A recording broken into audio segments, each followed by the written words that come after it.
Salut la Bulls Nation, j'espère que vous allez bien, que vous avez passé un super Noël, avec peut-être des cadeaux estampillés Bulls, allez savoir. Euh, bon, je pensais pas mettre autant de temps avant de faire cette nouvelle vidéo, parce qu'au départ je me suis dit, bon, il y a le match des Hawks, on va laisser passer Noël, et le 26, je fais une vidéo, je la mets en ligne, tranquille, après il y a le back-to-back, et puis on enchaîne peinard. Sauf que coupure d'internet pendant 4 jours, du 25 au matin jusqu'à lundi. J'avais pas d'internet à la maison. Donc il a fallu déjà pas mal bricoler, combiner pour essayer de voir les matchs qu'il y a eu pendant ce temps-là.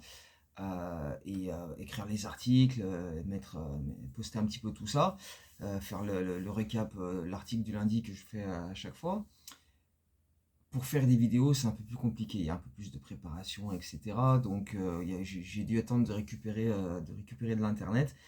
Donc bah voilà, entre-temps, on a joué 4 matchs. Donc j'aime pas faire des vidéos comme ça avec 4 5 matchs parce que ça fait long. Donc on va pas revenir trop en détail sur tous les matchs qu'on a disputés, un petit peu quand même. Mais on va revenir dessus, à commencer donc avec ce match à Atlanta qui terminait notre road trip et une victoire 126-123 qui était laborieuse. Et puis après, il y a eu donc le retour au United Center avec un homestand de 6 matchs qui a débuté et pour l'instant, on est à une victoire et 2 défaites dans ce homestand. Mais donc, sur ce match à Atlanta qui a eu lieu lundi dernier, pour ceux, j'avais fait une vidéo avec le match précédent qu'on avait gagné 152-150, où on avait voilà, totalement halluciné sur le fait que la défense n'existait tout simplement pas. Et sur ce match-là, 2 jours plus tard, même salle, mêmes équipes, etc. Même chose, on est parti sur les mêmes bases, hein, avec voilà, une parodie totale de défense, surtout de la part des Bulls en première mi-temps, qui ont pris 18 points de retard au milieu du deuxième quart-temps, et qui se sont fait un peu balader par les Hawks, alors qu'en plus, eux, il leur manquait Dyson Daniels, qui est pourtant un excellent défenseur, et ça ne les a pas empêchés d'être bien plus actifs que nous à ce niveau-là, faire des bons contests, provoquer des ballons perdus, filer en transition. Donc ils nous ont quand même bien emmerdé les Hawks sur la première mi-temps. Et il aura fallu un énorme Josh Giddey qui claque le triple-double le plus rapide de l'histoire des Bulls. Il lui a fallu seulement 20 minutes et 20 secondes pour être en triple-double dans ce match-là. Euh, Plus des gros shoots de Kobe White dans le clutch pour finalement revenir et l'emporter sur la fin. Non sans mal, mais clairement, voilà, Giddey et Kobe White ont aidé à faire la différence sur ce match-là. Et on a signé peut-être quoi, 3 4 actions défensives correctes à la toute fin, histoire d'assurer le truc. Mais sinon, c'était une nouvelle fois une horreur de ce côté-là, quoi. Comme on avait vécu 2 jours plus tôt, dans les deux équipes dans la même salle, etc., quoi. Mais mine de rien, on a gagné ce match-là et ça a fait un road trip très réussi puisqu'on a fait 3-0 en gagnant à Cleveland et 2 fois à Atlanta, donc c'est pas mal du tout. C'est des équipes qui sont au-dessus de nous au classement, on peut pas les prendre de haut en se disant on va les taper. Donc voilà, on a fait ça et même si c'était pas toujours foufou dans le jeu, si c'était pas extraordinaire, bah, ça met quand même en confiance pour la suite. Donc au moment de retrouver l'United Center pour 6 matchs consécutifs, tu as quand même un certain momentum parce que tu avais aussi gagné ton dernier match United Center contre Cleveland. Donc tu es à 4-0. Tu retrouves l'United Center pour un back-to-back qui est quand même sur le papier pas dégueulasse avec les Sixers et les Bucks. Donc, euh, donc voilà, tu l'abordes avec quand même un peu de sérénité, un peu de momentum, quoi. Et les Sixers, ça a été un match où un peu comme d'habitude, on ne démarre pas fort. Mais bon, tant qu'on aura ce 5 de départ, ce sera très improbable qu'on démarre les matchs à fond, niveau intensité, énergie défensive, etc. Donc, euh, on démarre vraiment pas bien. Les 5 premières minutes, c'est assez bidon. Mais voilà, après, on bénéficie d'une bonne adresse à 3 points, on en claque quelques-uns et on revient dans le match comme ça. Et puis aussi le duo Zach Collins, Jalen Smith, on va en reparler un peu plus tard de ça aussi, mais voilà, ils nous ont remis dans ce match et des bons contests défensifs, etc. Et ensuite, tout le long du match, ça va être très serré, hein. Il va y avoir pas vraiment d'équipe qui prend le contrôle du match, qui va prendre 10, 12 points d'avance, etc. Non, ça reste quand même très serré tout le long. Euh, et puis même quand une équipe prend 2 3 positions d'avance, bon voilà, l'autre équipe refait un run, ça n'a jamais été voilà, à sens unique. C'était vraiment serré tout le long, et donc dans ce genre de match, il faut attendre la toute fin. Et je pense qu'un gros tournant, je ne sais plus combien de temps il restait au chrono, peut-être 3 4 minutes à ce moment-là, peut-être 5, c'est le dunk monstrueux de Jalen Smith sur Joel Embiid. Derrière les lignes à 3 points dans le corner, feinte, démarrage, et là, dunk bien violent sur l'ancien MVP, histoire de bien lui rappeler qu'il n'arrive plus à décoller. Et ça a réveillé la salle, tout simplement. Mais un dunk, mais bien fat, bien comme on les aime. Et ça a fait basculer le momentum. Ça a réveillé le United Center et clairement, ça a mis un petit coup sur la tête des Sixers. Et derrière, bah, le momentum a basculé. Donc, et les Bulls ont bien assuré la fin de match. Encore une fois, avec des bons shoots de Giddey et de Kobe, avec des bons choix bah, au moment de mettre les attaques en place. Et puis quelques hustle plays aussi, notamment Trey Jones qui va récupérer 2 rebonds offensifs sur la dernière possession, enfin sur une possession dans la dernière minute, et du coup ça aide à faire la différence.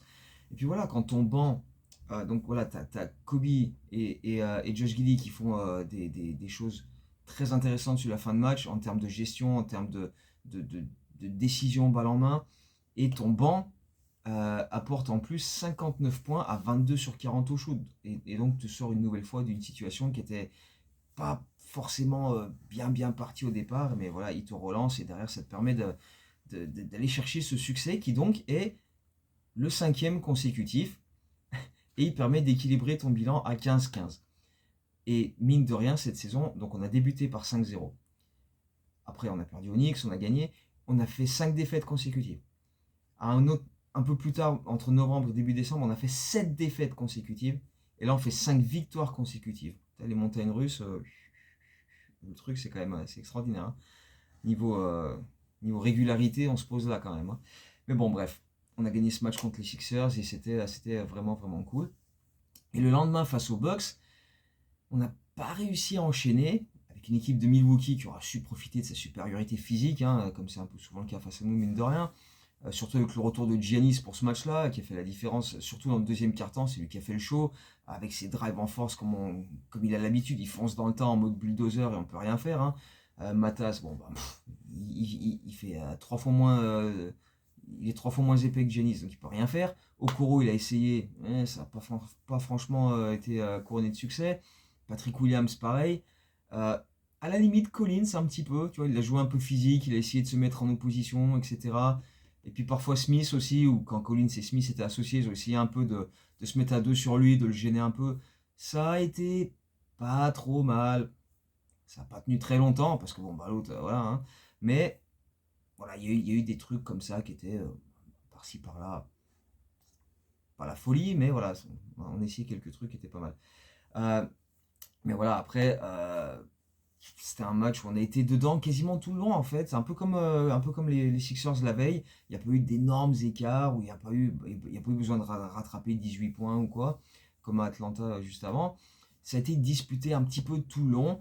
Et puis il y a eu des bons efforts. Après, tu t'en rends pas forcément compte des bons efforts défensifs quand tu as en face Giannis qui fonce dans le tas et qui défonce tout ce qu'il y a. Tu sais, comme une balle avec des quilles, tu vois, comme au bowling. Mais il y a quand même eu des petits trucs, si tu regardes bien, voilà, des aides dans le bon tempo, des contests, on a mis des corps en opposition, on a essayé de faire des trucs, ça n'a pas suffi, mais l'idée était là, les efforts étaient là, l'énergie, etc. Donc on le perd, euh, mais il y a quand même des trucs sympas à retenir de ce match-là, et après on le perd surtout sur une fin de match qui a quand même été assez étrange, déjà parce que pour le coup, on a fait des choix qui n'étaient pas forcément les meilleurs balles en main, notamment Kobe White qui a forcé quelques shoots un peu voilà, c'était évitable, il y avait peut-être mieux à faire. Et puis, dans la toute fin de match, Giannis qui part claquer ce dunk à la dernière seconde du match, alors que le match est plié, et ça a provoqué, bah voilà, les Bulls sont venus s'expliquer, et puis ça a commencé à s'expliquer au milieu du parquet, il y a eu un attroupement, les mecs ont commencé à se bousculer, etc. Après le match, Giannis il dit qu'il a fait ça pour secouer ses coéquipiers parce que mine de rien ils sont 11e à l'Est. Donc pour les Bucks ça la fout mal. Perso j'y crois moyen et en fait je m'en fous. Pour moi il a même pas justifié. Il a fait son dunk, il est content, très bien. Par contre, si toi les Bulls tu veux pas que ce genre de truc se reproduise, la prochaine fois qu'il y en a un qui fait ça, tu vas, tu le découpes. Tu le... Il y en a un, au lieu de juste, une fois que le mec il arrive à ton niveau au milieu du terrain, après avoir fait ça, tu te mets face à lui. Hein. Non, non. Là, en plus, tu le vois sur l'action. Giannis récupère la balle, il est au niveau de la raquette de l'autre côté. Et là, tu as Kobe White et Guidé qui sont pas loin et qui voient, bon, bah, il y a 5 secondes, ça sert à rien. Et l'autre, il part. Mais là, si tu le vois partir, tu fonces derrière. Et même si tu l'attrapes pas, une fois qu'il est retombé, tu lui fais comprendre que oh, c'est pas comme ça que ça se passe, quoi, tu vois. Mais là, bon, bah, une fois que c'est fait, c'est trop tard, quoi, tu vois. Tu peux dire, ouais, ouais, t'as pas à faire ça, machin, ouais. Non, non. Si tu veux bien faire passer le message, c'est avant. Hein. Giannis, il part au dunk, ok, bam. Voilà. Mais si tu fais ça le prochain coup, je te garantis qu'après, il n'y en a plus un qui va le faire. Mais bah, on est des softies, qu'est-ce que je te dise. C'est comme ça. Bref, on va pas revenir sur ça pendant 10 ans. Fin de la série de victoires, donc qui s'arrête à 5-0 comme en début de saison. Mais encore une fois, match que j'ai trouvé assez correct dans l'ensemble, malgré nos manques sur le plan physique, hein, pour stopper Giannis et Portis et Kuzma. Mais voilà, on a quand même été plutôt investi, on a fait des efforts, etc. Donc c'était pas mal. Et puis, mine de rien, la dynamique restait positive, quoi. On retrouvait des bonnes phases de jeu en attaque, les efforts défensifs sur ce back-to-back étaient plutôt bonnes. Notamment, et là on va revenir sur ça, l'association Smith-Collins qui est vraiment, qui continue de faire énormément de bien, qui permet de sécuriser plus de rebonds, qui fait des contests au cercle, on a vu des contres de qualité, on a vu des mecs qui se mettent en opposition, on a vu des contests, on a vu voilà, des mains actives tout simplement, et juste voilà, mettre de la taille, du poids dans la raquette, et ça permet aussi à Matas de jouer en 3 et même s'il n'a pas toujours été brillant sur tous les matchs là qu'on a cités, voilà, ça lui fait du bien aussi d'avoir parfois des match-ups un peu plus tranquilles à gérer en termes de physique, plutôt que de farcir des Giannis, des Portis, etc. Donc voilà, on a eu de bonnes choses de la part de Smith et Collins. On a vu aussi Trey Jones qui continue d'être en excellente forme en ce moment et qui lui aussi fait des différences défensivement avec ses anticipations, ses mains actives, etc. Donc voilà, il y a quand même de bonnes choses. Tous les voyants ne sont pas au vert, on n'est pas non plus extraordinaire, c'est pas waouh, qu'est-ce qu'on est en train de voir. Mais il y a des trucs sympas, tu vois, il y a des trucs voilà, que tu peux mettre en avant, il y a une dynamique sympa, etc. Et les mecs étaient en bonne santé. Et on le sait, c'est primordial pour nous parce qu'on veut avoir 10 joueurs de qualité chaque soir. On doit compter sur chacun d'entre eux pour faire le taf. Et jusqu'à dimanche, tout ça, ça allait bien. À partir de dimanche,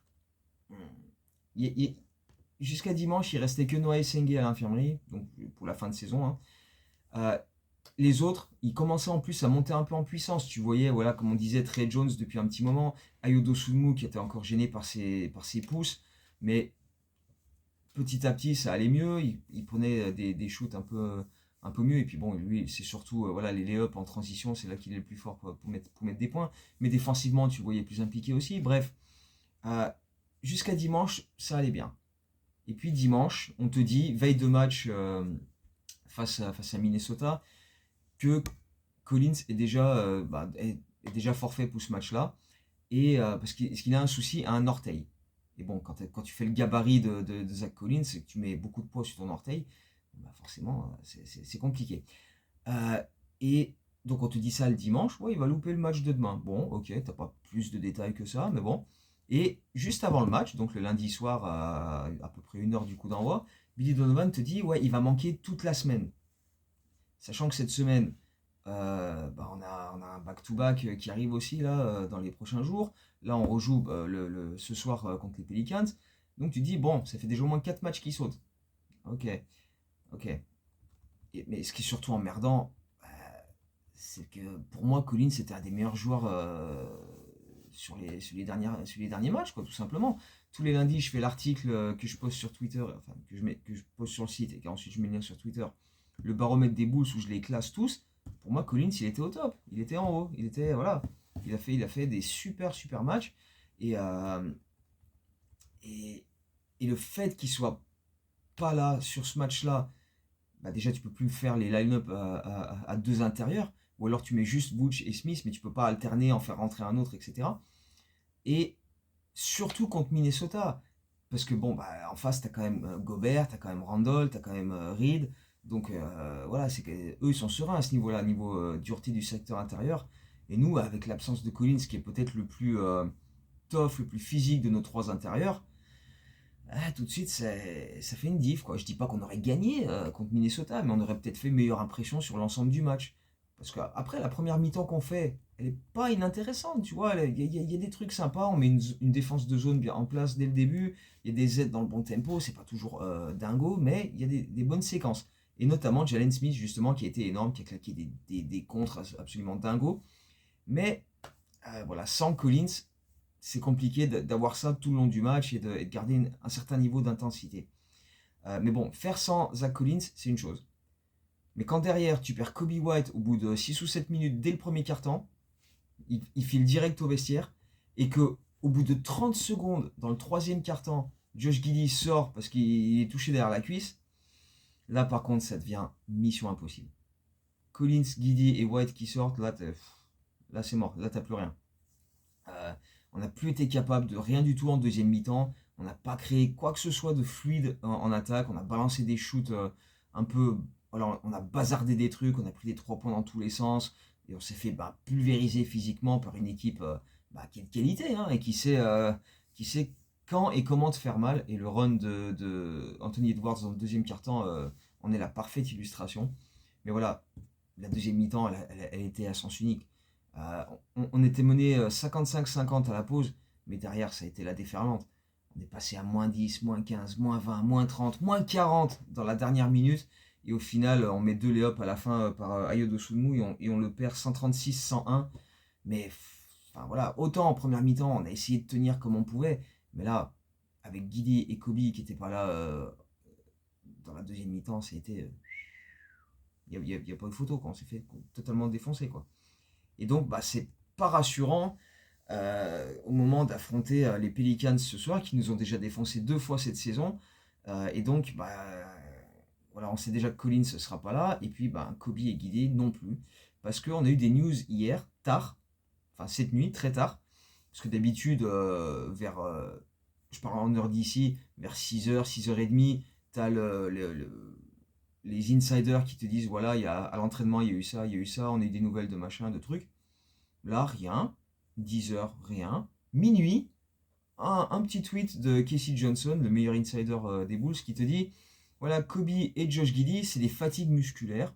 Ils vont avoir besoin d'un peu de repos. Ils vont louper le match contre les Pelicans. Tu fais bon, ok. Ok. Sachant qu'il y a aussi un back-to-back qui arrive. Peut-être qu'ils vont en louper un des deux. Bon, pourquoi pas. Ok. Sauf que 2-3 heures plus tard, tweet de Shams. Giddey, c'est une élongation de la cuisse gauche. Et ça se compte en semaines. 2, 3, 4 semaines, suivant la gravité. On n'a pas plus de détails que ça. Mais là, ce qui est sûr, c'est que Giddey, minimum 2 semaines, il n'est pas là. Après, ça peut être 3, ça peut être 4. Mais là, au moins, jusqu'à mi-janvier, rideau. Donc là, par contre, ça, c'est un putain de coup dur. Parce qu'il est tellement essentiel à notre animation offensive euh, que voilà, sans lui, on va avoir beaucoup, beaucoup, beaucoup de mal à reproduire le jeu offensif qu'on met en place depuis le début de saison. Trey Jones est tout à fait capable d'assurer la main, dans un style très différent. Mais derrière lui, Javon Carter, il est meneur parce que il fait 1m80. Hein. Le mec, il va juste prendre des shoots dans tous les sens comme il fait d'habitude. Dalen Terry, déjà dernièrement, il jouait très très peu, voire plus du tout. Il a enchaîné les matchs en restant sur le banc à plus bouger, comme Phillips. Je trouve ça hallucinant, mais enfin bref. Là, voilà, on l'a vu parfois 2-3 minutes, balle en main, remonter les ballons, etc. Mais c'est pas un meneur. Et puis il va pas faire ça pendant 15-20 minutes non plus. Donc voilà, c'est pas le même délire quoi. Là, Ayo, mais pareil, il a des problèmes au niveau des pouces, donc je sais pas si c'est la meilleure idée non plus. Mais ce qui est sûr, c'est que peu importe voilà, quelle va être tes rotations à la main, sans Josh Giddey, tu vas galérer. On parle quand même d'un mec qui tourne à plus de 19 points, 9 rebonds, 9 passes décisives depuis le début de saison, 39% à 3 points. Tu le remplaces pas comme ça. D'ailleurs, il était le seul Bulls dans les premiers décomptes des votes pour le All-Star Game, 14e à l'Est, mais voilà, il était quand même là. Il faisait partie des types qui ont reçu des votes, même s'il y a un écart déjà pas mal avec le top 7-8, mais enfin bref, il était là. Et là, par contre, ça va forcément mettre un frein à ça, parce que s'il loupe 2, voire plus, voire 3, voire 4 semaines, ça va commencer à se compliquer un peu pour lui, quoi. Mais ça va surtout se compliquer pour nous, parce que on a déjà évoqué plusieurs fois le fait que les Bulls, pour avoir une chance de gagner n'importe quel match, ils doivent être au complet, ils doivent être capables de compter sur tout le monde. Et on l'a vu, la série de 7 défaites, c'est quand il manquait Okoro, c'est quand il manquait Trey Jones, Collins n'était pas encore revenu. Voilà, t'avais pas 10, 11, 12 gars qui étaient capables de vraiment assurer. Et, et là, sans Guidi, sans Kobe, sans Collins, moi j'ai bien peur qu'on reparte sur une sale série de défaites, mais bien pourrave, quoi, tu vois. Euh, Là, ce soir, les Pelicans pour terminer 2025, j'ai pas trop hâte de rentrer du taf à 4h du matin et de me caler devant, tu vois. Je me dis, est-ce que je veux vraiment débuter 2026 en regardant ça? Là, franchement, je sais pas. Ou alors, il va falloir que je picole un peu avant parce que.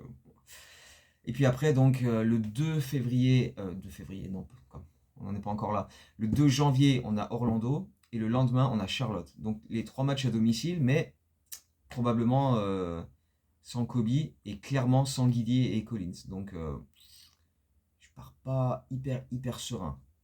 On sait jamais. Faut jouer les matchs quand même, hein, mais il va y avoir des rotations qui vont être étranges et je suis pas sûr qu'elles tiennent la route très longtemps. Mais bon, bref, on va bien voir. On va bien voir. En attendant, essayons de finir l'année 2025 du mieux possible. Pas juste les Bulls, nous, hein, terminons 2025 du mieux possible. Et puis 2026, on verra bien ce que ça va nous apporter. Moi et d'autres, on a prévu un voyage à Chicago là, au mois de janvier pour le retrait du milieu de Derrick Rose.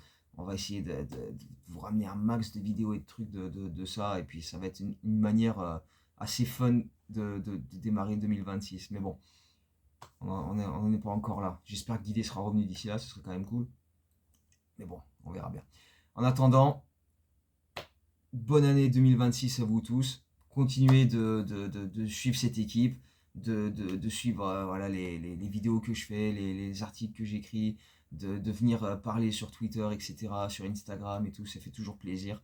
Donc on continue pour terminer cette saison 25-26. Après on verra bien. Mais voilà, continuez de faire ce que vous faites, vous êtes top. Et on se retrouve très bientôt. Très bonne année à vous tous. Des bisous. Et la prochaine vidéo l'année prochaine, quoi.